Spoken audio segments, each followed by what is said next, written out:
સમાચાર સવારમાં આપનું સ્વાગત છે। આજના તાજા અને મહત્વપૂર્ણ સમાચારો પર એક નજર કરીએ તે પહેલા ચેનલને સબસ્ક્રાઇબ કરી લો। અંબાલાલની સૌથી ખતરનાક આગાહી। હવામાન નિષ્ણાંત અંબાલાલ પટેલની આગાહી મુજબ આજથી 9 સપ્ટેમ્બર દરમિયાન રાજ્યના વિવિધ વિસ્તારોમાં ભારેથી અતિભારે વરસાદ પડશે। સૌરાષ્ટ્ર અને દક્ષિણ ગુજરાતમાં આજથી 7 સપ્ટેમ્બર સુધી ઓરેન્જ એલર્ટ જાહેર કરાયું છે। 5 સપ્ટેમ્બરે અમરેલી, બોટાદ અને ભાવનગર સહિત 11 જિલ્લામાં અતિભારે વરસાદની સંભાવના છે। ભાદરવી પૂનમે વધુ વરસાદ પડશે અને સપ્ટેમ્બરથી નવેમ્બર સુધી વરસાદી માહોલ રહેશે।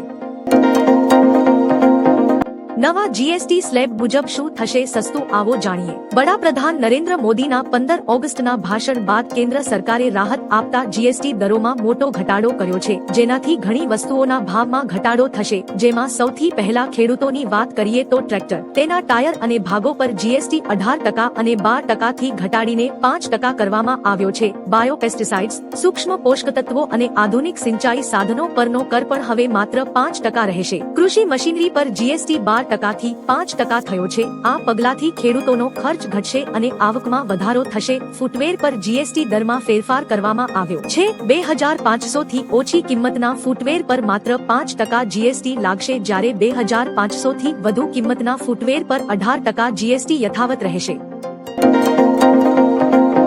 પોલીસ ડ્રાઈવના પહેલા દિવસે જ ધડાકો, હજી 14 દિવસ બાકી। ગુજરાતમાં 3 થી 17 સપ્ટેમ્બર સુધી ડાક ફિલ્મ અને નંબર પ્લેટ વગરના વાહનો સામે ખાસ ડ્રાઈવ શરૂ કરાઈ છે। અમદાવાદમાં પ્રથમ જ દિવસે પોલીસે ધડાકેબંધ કાર્યવાહી કરી 300 થી વધુ નંબર પ્લેટ વગરના વાહન ચાલકો સામે કેસ કરીને 1.20 લાખથી વધુનો દંડ ફટકારાયો તથા 23 વાહનો ડિટેઇન કરાયા છે। તે જ સમયે ડાક ફિલ્મવાળા 150 વાહનો પકડીને 72,000 થી વધુનો દંડ વસૂલાયો અને 7 ગાડીઓ જપ્ત થઈ છે। 33 જીવન રક્ષક દવાઓ પર જીએસટી શૂન્ય। કેન્દ્ર સરકારે 33 જીવન રક્ષક દવાઓ પર જીએસટી દૂર કર્યો છે। આ દવાઓમાં કેન્સર, રક્ત વિકૃતિઓ, દુર્લભ આનુવંશિક રોગો અને અન્ય ગંભીર રોગોની સારવારમાં વપરાતી મોંઘી દવાઓનો સમાવેશ થાય છે। આમાં ઓનાસેમ્નોજિન, એબેપારવોવેટ, એસિમિનેબ, મેપોલિઝુમાબ, ડારાટુવુમાબ, ટેક્લિસ્ટામાબ, એટેઝોલિઝુમાબ, એવેલુમાબ, એમિકિઝુમાબ, બેલુમોસુડિલ, મિગ્લુસ્ટેટ અને વેલ્મોનેઝ આલ્ફા જેવી દવાઓનો સમાવેશ થાય છે।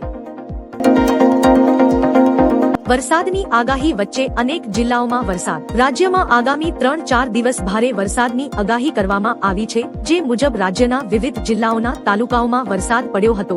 જે મુજબ અમદાવાદ શહેરના પૂર્વ અને પશ્ચિમ બંને વિસ્તારોમાં મેઘમહેર થઈ હતી। પૂર્વમાં ઇન્ડિયા કોલોની અને બાપુનગરમાં વરસાદ પડ્યો હતો। સાબરકાંઠાના પ્રાંતિજ શહેરમાં માત્ર અડધા કલાકમાં 1 ઇંચ વરસાદ નોંધાયો હતો, તો અંબાજીમાં ગાજવીજ અને તેજ પવન સાથે વરસેલા વરસાદથી વાતાવરણ ઠંડુ બન્યું હતું। સુરતના અઠવા લાઇન્સ, પીપલોદ અને મગદલ્લામાં પણ વરસાદ પડ્યો હતો।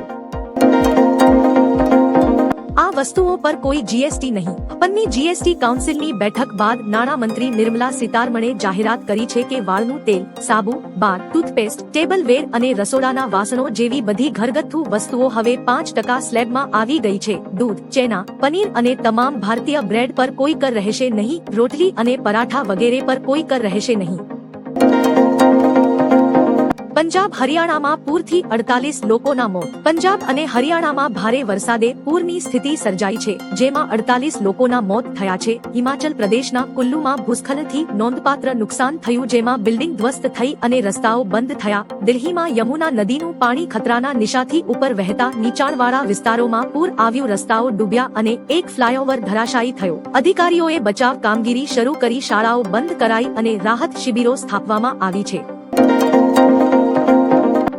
જીએસટીમાં બમ્પર કમાણી બાદ હવે 40,000 કરોડનું નુકસાન। ભારતમાં જીએસટી કલેક્શન છેલ્લા 8 વર્ષમાં 3 ગણા વધ્યા છે। 2017માં અમલ બાદ દર વર્ષે આવકમાં વધારો થયો છે। 2025માં એપ્રિલમાં સર્વાધિક 2.37 લાખ કરોડ કલેક્શન નોંધાયું। 2021-22માં 11.37 લાખ કરોડથી 2024-25માં 22.08 લાખ કરોડ સુધી બમણી વૃદ્ધિ થઈ છે। ત્યારે હવે તાજેતરના જીએસટીમાં સુધારા કારણે સરકારને વાર્ષિક આશરે 40,000 કરોડનું નુકસાન થવાની આશંકા છે। જીએસટી સ્લેબ પર પીએમ મોદીની મહત્વની વાતો। તહેવાર પહેલા ખુશીનો બોનસ જીએસટી હવે સરળ બન્યું છે। નવરાત્રી પહેલા અમલમાં મુકાયેલ નવી પેઢીના સુધારા અર્થતંત્રને નવી તાકાત મળશે। ધનતેરસને નવી ચમક દેખાશે। ચીઝથી લઈને સાબુ સુધીની દરેક વસ્તુ સસ્તી થશે। ઓછા જીએસટીથી દરેક વર્ગને ફાયદો થશે। સરકાર સકારાત્મક પરિવર્તન માટે તૈયાર છે। સમય સાથે પરિવર્તન જરૂરી છે। સ્વતંત્રતા પછીનો સૌથી મોટો પરિવર્તન। અમારા માટે ભારત જ એશિયા છે।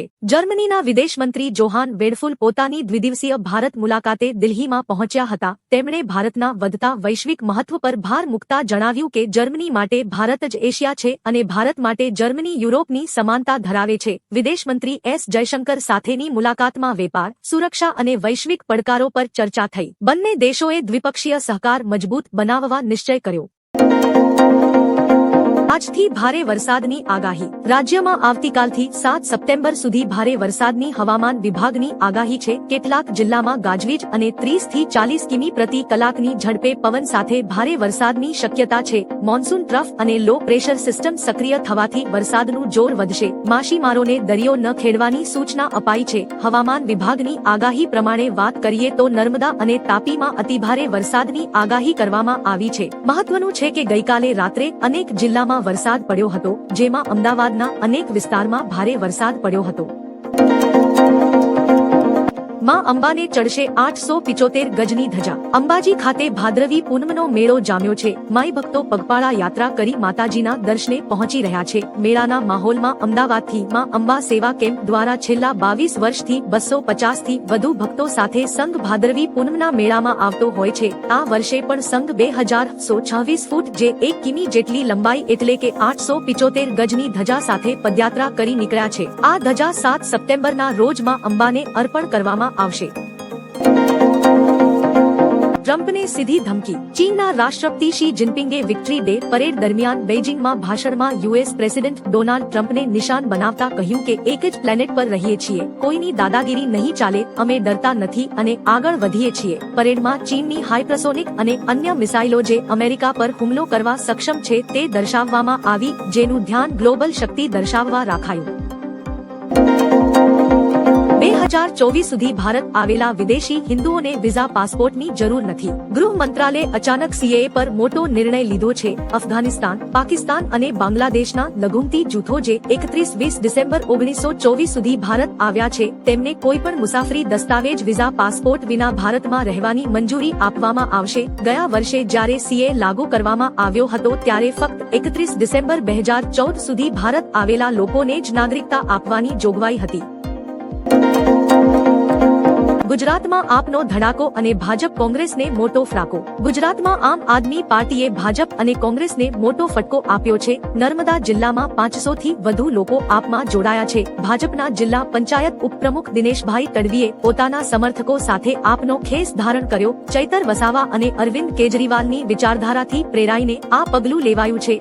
આગામી સ્થાનિક ચૂંટણીઓ પહેલા આ જોડાણ આપ માટે એક મોટો રાજકીય લાભ માનવામાં આવે છે। અમેરિકા મંદીની કગાર પર। ગ્લોબલ રેટિંગ એજન્સી મૂડીઝે ચેતવણી આપી છે કે અમેરિકા ગંભીર મંદીની કગાર પર છે। રિપોર્ટ મુજબ રાષ્ટ્રપતિ ટ્રમ્પની ટેરિફ પોલિસીએ આર્થિક સ્થિતિ વધુ ખરાબ કરી છે। અમેરિકાના જીડીપીમાં 1/3 યોગદાન આપતા રાજ્યો મંદીનો સામનો કરી રહ્યા છે અને સરકારી નોકરીઓમાં ઘટાડો થયો છે। મૂડીઝનું કહેવું છે કે ટ્રમ્પના ટેરિફથી અમેરિકાને ફાયદાને બદલે નુકસાન થઈ રહ્યું છે અને ઉત્પાદન ઘટી રહ્યું છે।